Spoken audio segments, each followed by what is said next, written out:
లేదా ప్రభుత్వ భూములు ఎడాపెడా నచ్చిన వారికి నచ్చిన రేటుకు ఎడాపెడా అమ్మే పరిస్థితి తీసుకున్నా ఇలా వనరులన్నింటినీ కూడా దోచేస్తూ ఉన్నారు. కాబట్టి రాష్ట్రానికి సంబంధించిన ఆదాయాలు రాష్ట్రానికి రావడంలా. మరోవైపు చూస్తే ఆయనకో విమానంతో పాటు ఒక హెలికాప్టర్, ఆయన కొడుక్కో విమానం, ఆ విమానంతో పాటు ఒక హెలికాప్టర్, తర్వాత ఆయనకు మద్దతు ఇస్తా ఉన్న ఆయన గారి డిప్యూటీ సీఎం పవన్ కళ్యాణ్ గారికి ఆయనకొక విమానం, మళ్ళీ ఆయనకు హెలికాప్టర్, అందరూ గాల్లోనే.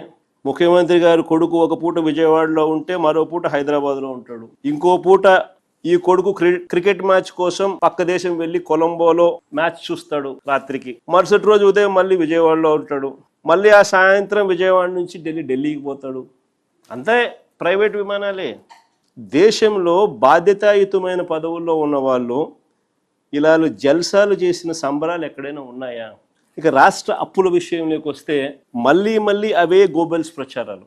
చంద్రబాబు నాయుడు గారి నైజం నిజంగా కుక్కతోక వంకరే.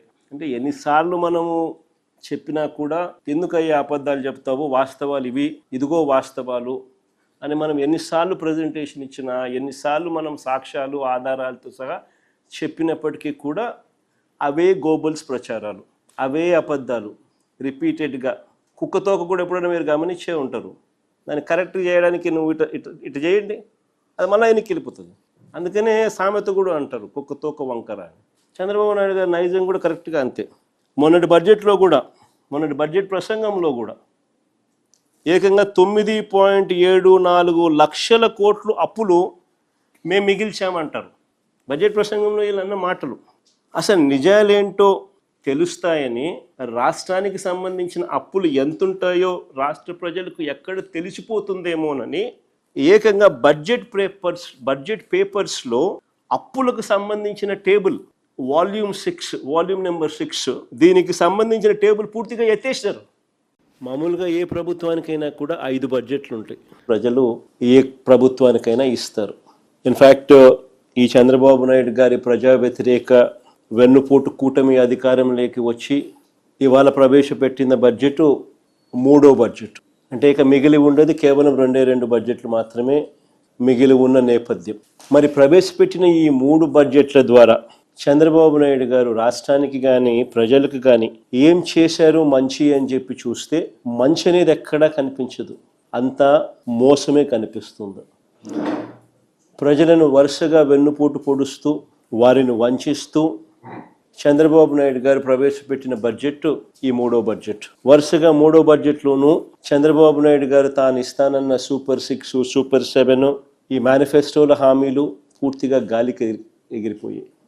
ఇతర హామీలు, ఇతర వాగ్దానాలను పూర్తిగా విస్మరించిన పరిస్థితులు. అన్ని వర్గాల ప్రజలను మరోసారి మోసం చేస్తూ పెట్టిన బడ్జెట్ ఇది. చంద్రబాబు నాయుడు గారు సూపర్ 6, సూపర్ 7 విషయంలో తాను ప్రజలను మోసం చేయడానికి అన్ని రకాలుగా ముందుగానే నిర్ణయించుకున్నారు కాబట్టి అబద్ధాలను కూడా రక్తి కట్టించారు. సూపర్ 6, సూపర్ 7 హామీలను తాను నెరవేర్చకపోయినా అబద్ధాలు పదే అవే అబద్ధాలు చెబుతూ సూపర్ 6, సూపర్ 7 అట్టర్ ఫ్లాప్ అయినా కూడా తాను చేయలేక సూపర్ హిట్ అంటూ నిస్సిగ్గుగా మోసం చేస్తూ గోబల్స్ ప్రచారానికి దిగారు. నిజానికి ఒక మోసానికి షర్టు ప్యాంటు వేస్తే అది చంద్రబాబు అవుతాడు, ఒక మోసానికి షర్టు ప్యాంటు వేస్తే అది చంద్రబాబు అవుతుంది. ఈ బడ్జెట్లో చంద్రబాబు చేసిన అంకెల గారడీకి సంబంధించిన కొన్ని వాస్తవాలు మీ ద్వారా ప్రజల దృష్టికి తీసుకొని పోయే ప్రయత్నం చేస్తున్నాను. రాష్ట్ర ప్రగతి గురించి, ఆర్థిక వ్యవస్థ గురించి చంద్రబాబు మాటలేమో కోటలు దాటుతూ ఉంటాయి, కానీ వాస్తవ లెక్కలు చూస్తే మాత్రం అవి గడప కూడా దాటని పరిస్థితులే కనిపిస్తాయి.